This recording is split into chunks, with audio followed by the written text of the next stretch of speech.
So, it's very rare to get like studios and heads of studios to sort of throw their publishers or their parent companies under the bus. And now it looks like a company is doing exactly that. And I can't say that I blame them, to be honest with you, because, listen, if Microsoft has done one thing poorly over the past decade, it's showing games a little bit too soon and then not showing games at all, canceling games without giving us any update. Believe it or not, the Phantom Dust game that Microsoft announced way back in the day was never officially canceled. Phil Spencer said it was still in development, and then that was the last we heard about it a decade ago. So, Microsoft hasn't exactly been forthright. They haven't exactly, told the truth. And, that's unfortunate because at the end of the day, we're counting on them to give us the ideas and the plan so that we can plan accordingly, right? And, it's strange to me when this kind of stuff happens because it happens so often now, and you don't know what to believe. So I'm hoping that, the new company can kind of break the cycle, and I talked about this a little bit previously as well, but you just kind of really hope that they can kind of break the cycle and get things going in a way that we can be excited again as fans. That's, I think, the main thing is, as fans, we deserve to be excited about games. And so it's really weird when you see stuff like this come up and you just sit there and you go, man, why in the world aren't we able to kind of just enjoy the stuff? Why does this company have to considerably lie to us at like every turn? That doesn't really make much sense. And so that's sort of where I'm at personally with this stuff. I'm gonna wait and see when it comes to Xbox and what the plan is for the future. But for right now, I'm kind of looking at things and I'm just saying to myself, I hope they get it right. Things aren't never really as they seem. I did a video because there is some good news. It looks like we're going to get more Undead Labs State of Decay 3 news, but apparently, to touch on this a little bit more, Undead Labs admits how early in development State of Decay 3 was at its 2020 reveal. So it's been nearly 6 years since State of Decay reveal back in, or State of Decay 3's reveal back in 2020. The game was announced with a CGI trailer, which players have learned to be distrustful over the years, waiting instead to see what actual gameplay is like before really starting to get hyped up. Now, we knew it was still very early in production at the time, but Undead Labs studio head Philip Holt recently revealed just how early in development the game was at the time. In an interview with Sunny Games, which arrived alongside Undead Labs 3 announcing the alpha playtest signups, which is cool. No shot against them, right? I mean, it seems like they didn't even really want to do that, and I'm very hopeful for State of Decay 3. But the playtest signups are open. Holt admits right off the top that there wasn't really a game when they were working on the trailer. It was so early. No zombie deer, he says, when he starts to answer questions about the first 2020 reveal trailer. So that trailer in 2020, there really wasn't a game or a game team that we were working on for the trailer. It was so early, there was 4 or 5 people in the team. The game was in a Word document. The trailer was done by Blur. It was all pre-rendered. It represented, I think, a concept, our thoughts at the time of what might be cool to explore in State of Decay 3. And as we've had a chance to build the team and get going on the game, some of those elements, I think, are going to persist in the game that we deliver. And some of those things, we're just like, yeah, we're not doing zombie animals. That's unfortunate news for some fans who may have thought the idea of zombie animals was incredible for State of Decay 3, but at the very least, we've reached a point in the game's development where Undead Labs is starting to talk about it again, and after years of silence and players left wondering if the game is even still in the way. Hopefully the upcoming alpha test gives us, some idea about what to expect and what we're going to be able to get. But it's like, again, these are some of the things that us as Xbox fans have had to deal with over the years.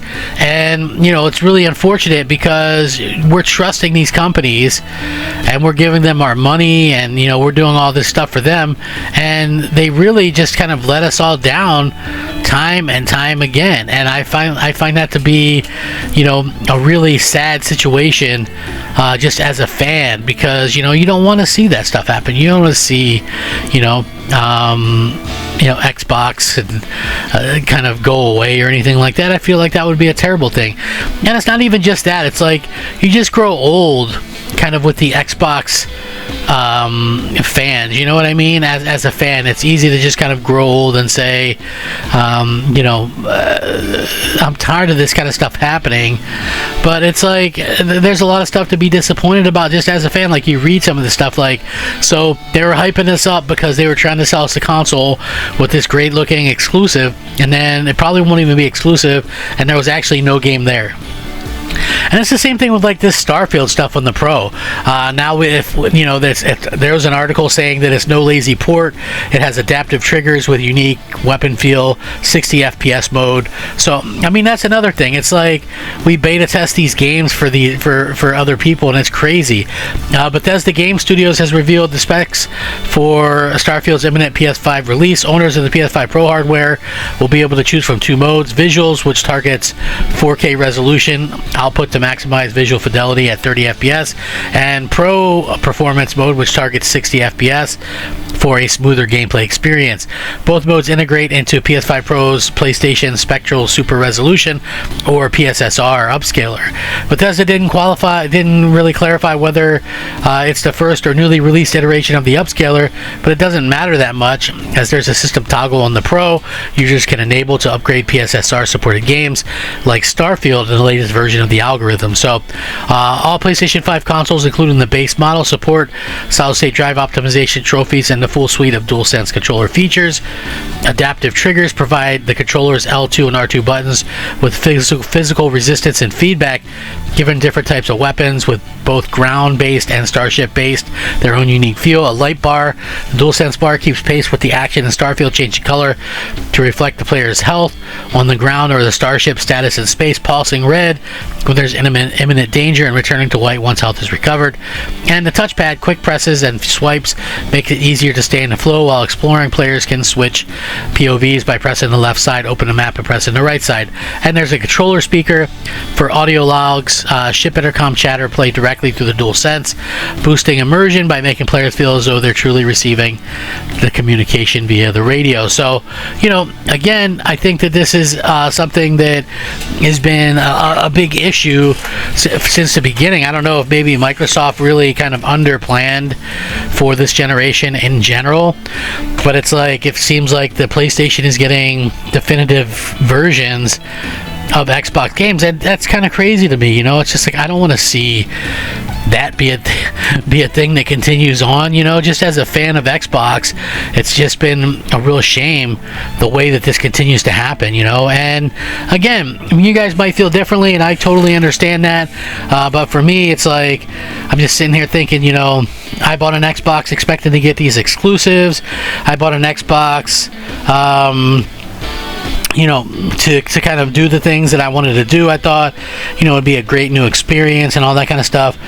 And it really just ended up being kind of a letdown. Mostly it was cool for some of the backwards compatibility stuff, but I just honestly, it just feels kind of weird to me how they treat their customers. And, that's just, I think that's going to be kind of a shame there, like how people kind of react to these things. So again, what do you guys think about some of this stuff? How do you guys think about the future of what Xbox is trying to do, and maybe what they'll be able to kind of get out of the future of the brand? I feel like they've got to be very, very clear when it comes to kind of this stuff, and I also feel like they've got to kind of be able to get people not only excited about it, but they got to give people a reason to want to keep investing in it and buy games in it and that kind of stuff.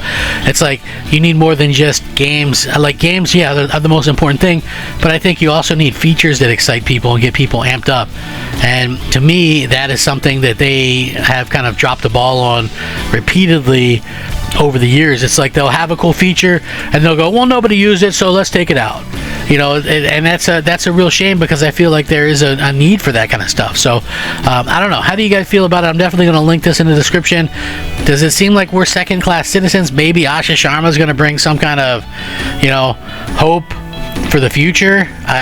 You know, I hope so. I don't know, because I got to be honest, it does feel a little bit like we're kind of getting screwed over as fans at almost every turn. You know, even the games that are supposed to be like generation defining games, you know, aren't that. So anyway, let me know what you guys think. I appreciate it. Rack 'em up, fact 'em up, Crap Gamer 'em up. I'll catch you next time. Crap Gamer out.